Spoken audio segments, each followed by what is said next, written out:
de 3 minutes.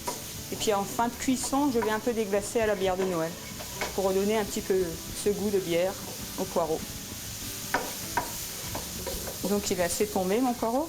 Je vais déglacer un tout petit peu de la bière de Noël qu'on a utilisée pour la cuisson. Juste un tout petit peu, hein. Sinon le poireau il va être trop amer. Voilà, et maintenant je fais réduire tout ça à sec.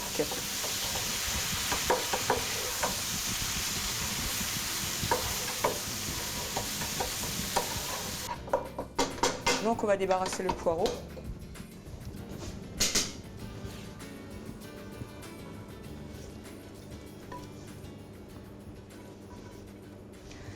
Ensuite, nous allons monter le sabayon. Donc pour ça, il vous faut la crème fraîche qu'on va monter en chantilly, hein. Voilà, donc 200 g de crème, hein.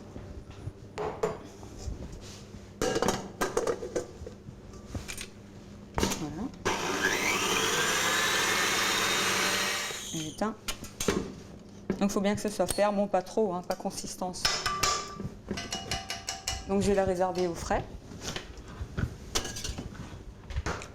Et donc on va monter le sabayon, hein. Donc il faut 6 jaunes d'œufs et une toute petite goutte de bière de Noël. Donc maintenant je vais monter mes jaunes d'œufs sur le bain-marie en sabayon pour qu'elles deviennent homogènes. Voilà, donc je bats mes jaunes d'œufs énergiquement pour bien passer de l'air en dessous, hein, pour que ça ne devienne pas une omelette.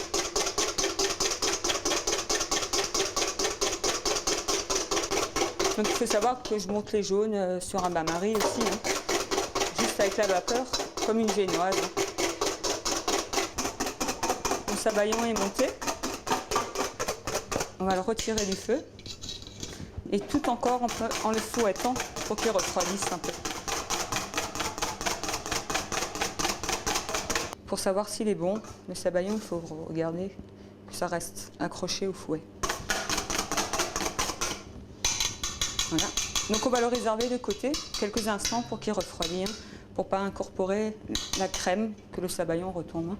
Voilà, on va garnir nos huîtres. Et donc on peut aussi également les présenter dans des petits caclons, hein, ou des petits ramequins. Voilà. Donc je vais mettre les huîtres, du poireau dans les huîtres.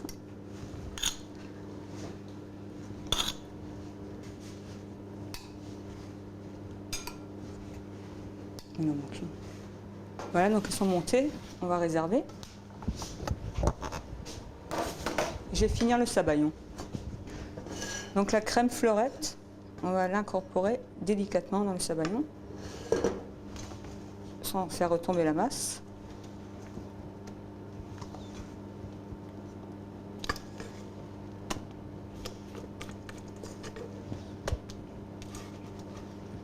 Il faut toujours donner de l'air quand on fait le mélange. Il y a un tout petit peu de sel, hein, mais vraiment juste une petite pincée.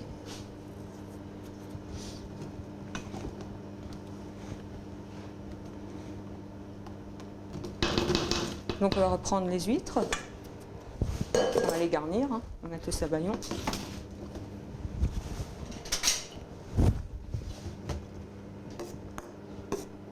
Donc juste une petite cuillerée, juste napper.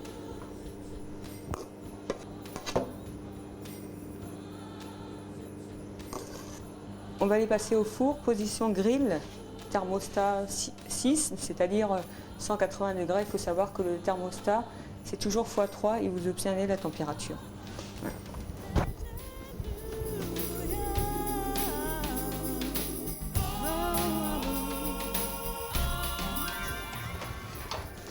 Voilà, les huîtres sont dorées, hein, belle petite couleur. Donc je les ai passées au four 3-4 minutes, mais quand même à surveiller, hein, rester à côté. Donc je vais les dresser. Donc j'ai deux formes d'assiette. Donc ça c'est du sel, du gros sel en fait. Voilà. Voilà, donc c'est un gratin d'huîtres à la bière de Noël. Et je vous souhaite joyeuses fêtes et bonne réussite.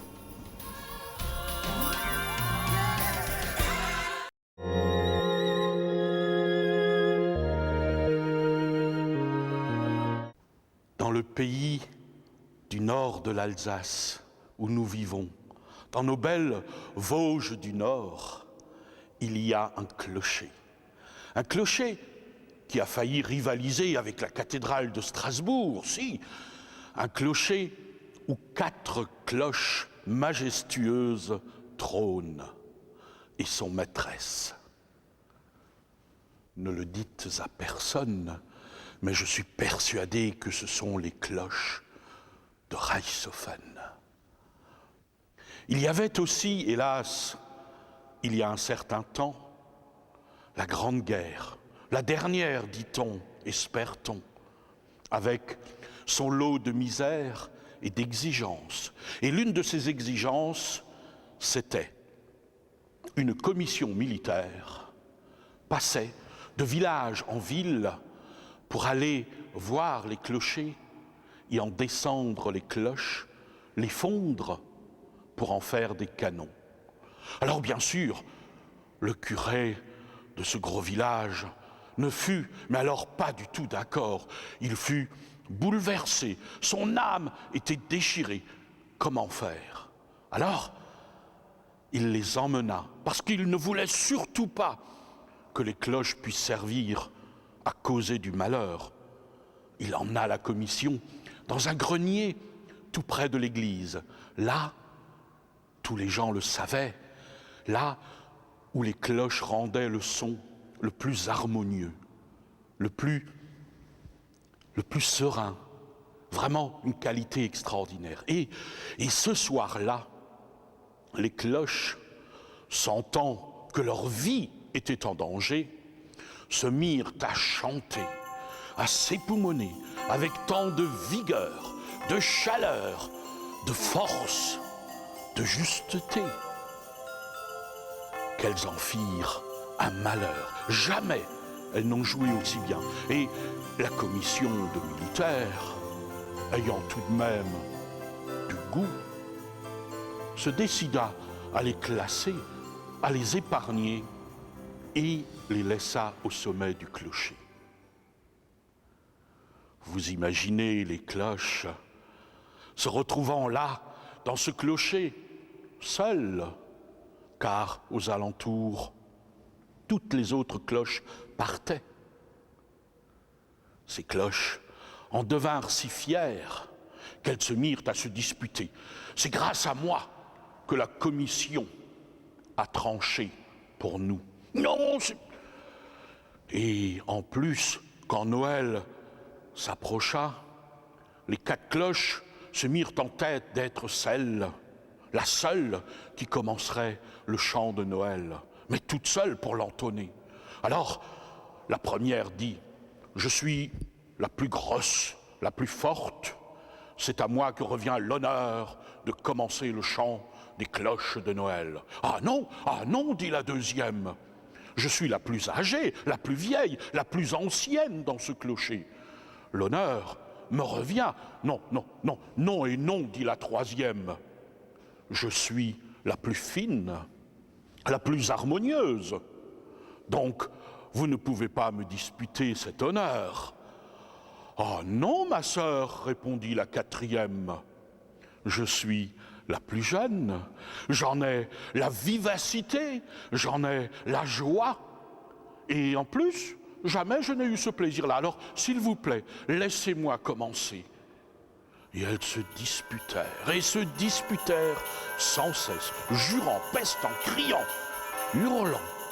Et pendant tout ce temps-là, elles ne virent même pas que dans l'église en bas, on installait déjà le sapin autour de la crèche. À quelques kilomètres de là, dans une petite chapelle d'un petit hameau, la commission militaire avait emmené la cloche, appelée cloche du Bon Berger, mais avait laissé une petite clochette que les gens aimaient bien. Elle se sentait seule, cette clochette, car les deux étaient très amis, très unis, comme des sœurs. Et les gens l'appréciaient car elle avait un son cristallin, pur, très doux. Oh, c'était pas de la mièvrerie, c'était pas du mielleux. Non. Derrière sa bonté, sa petite joliesse, il y avait de la force, il y avait de la volonté. Et les gens l'appelaient la clochette de bonne volonté. Et elle, son seul espoir, c'était, elle attendait Noël pour pouvoir annoncer aux gens, aux braves gens autour d'elle, la venue du petit Jésus, apporter ce message de paix aux hommes de bonne volonté. Mais les 4 cloches continuaient à se disputer et se chamailler sans cesse, au point qu'elles ne virent pas que jour après jour, la nuit tombait, que le temps passait. Et il arriva, au beau milieu d'une nuit noire et profonde, qu'en pleine dispute, ils entendirent retentir la voix cristalline de la petite clochette qui entonnait son merveilleux chant de Noël. Les cloches, les 4 cloches, orgueilleuses et querelleuses, furent tellement surprises qu'elles se dirent, il faut qu'on s'y mette. Et dans leur désordre, dans leur précipitation, elles n'arrivèrent à ressortir aucun son, rien. Elles restèrent muettes. Elles furent obligées d'entendre et ensuite d'écouter la petite clochette qui résonnait tranquillement, allègrement, qui faisait passer au monde son message de paix et de bonheur. Au fur et à mesure que les 4 cloches l'écoutaient, leur colère diminuait et petit à petit, le calme revint dans leur âme, car la petite clochette expliquait la simplicité, expliquait le bonheur du jour de Noël. Alors, les 4 cloches comprirent qu'elles n'avaient pas à se faire valoir, à montrer qu'elles étaient les meilleures. Non, il fallait qu'elles donnent le message de paix et de bonheur, la bonne nouvelle de Noël. Et c'est alors qu'avec la petite clochette, elles se mirent en route, et ding et dong, et ce fut une harmonie fantastique entre ces 5-là. À Noël, écoutez-les bien, vous, hommes et femmes de bonne volonté. Joyeux Noël!